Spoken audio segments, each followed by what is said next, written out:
Hello, it's Angela Kirby, and it's time to do the weekly Mandala Oracle.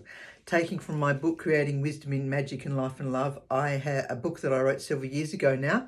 There are 54 mandalas in here, and each one is an oracle, and I will choose one randomly for us that will be representing this coming few days, this week. What is it that we could do with knowing that we'd benefit from hearing? And if you're not into it, well, then that's fine. You don't have to listen to it. But for those of us who are, it's quite interesting, and it would be interesting to come back to hear at the end of the week and read over or listen to it again, just to see how it actually, what the relevance. There might be one or two aspects, or all of it, or maybe not at all. It's entirely up to you how you decipher it. All right, so what is it that we could do with knowing that would benefit us all this week? All right, encounter. There we go. You can see that one up close and personal. And if you wanted to see that up a little bit more closer and for a little bit longer than that couple of seconds, you can go to my website and have a look for that. Go up to Art, Mandala and Life and scroll through to number 47. Okay, it won't have the meaning there, but there is access to that if you'd like them, or if you didn't have the book. Anyway, onward we march. So number 47, I'm going to read out what the mantra is, and then I'll read out what the meaning is. So a circle of love, a circle of life, this mandala is now in a life. Allow it to open its pleasure and delight through seeing and feeling. In meditation, it will guide us.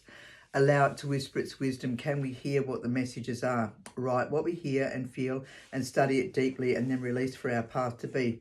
You know, those last two lines are really valuable for our well-being, rather than always being caught up in the analysis and the intellect. And you know, it's more about getting connected with the heart and listening to that, slowing down our breathing and relaxing a little bit more, etc., etc. But anyway, encounter. This is a short-lived relationship in union with another. And although this is represented in the male-female depiction, it is symbolic of any relationship, male with male, female sexually or not. This is an encounter that represents paths crossing. That is all it was meant to be.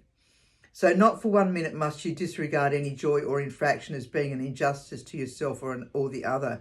This connection has its importance, but the sustainability is to simply be a brief passing in time.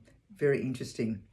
Sometimes a relationship with another, the significance and relevance are for growth and clarity on our path. Sometimes a relationship with another serves the purpose for ourselves to heal from other situations, so as to have a sense of affection and sharing of knowledge and energy. And enjoy this for what it is. Then move on with gratitude that your lives crossed paths and that you shared a very special time together. And just note any moments where you might feel triggered, or that you might tend to want to go and project something onto that person because you feel triggered. Or it's quite fascinating. It's, as it says, it's getting to know yourself is really such a great journey, a grand journey. Then you can really sit in your honesty and integrity, and the encounters that you have, short or long, you can see them for what they are, or at least discuss them and get to a great place of understanding. Anyway, so if you have any questions to that, let me know. How you go this next coming few days. In the meantime, you be gentle and kind. Ciao, ciao.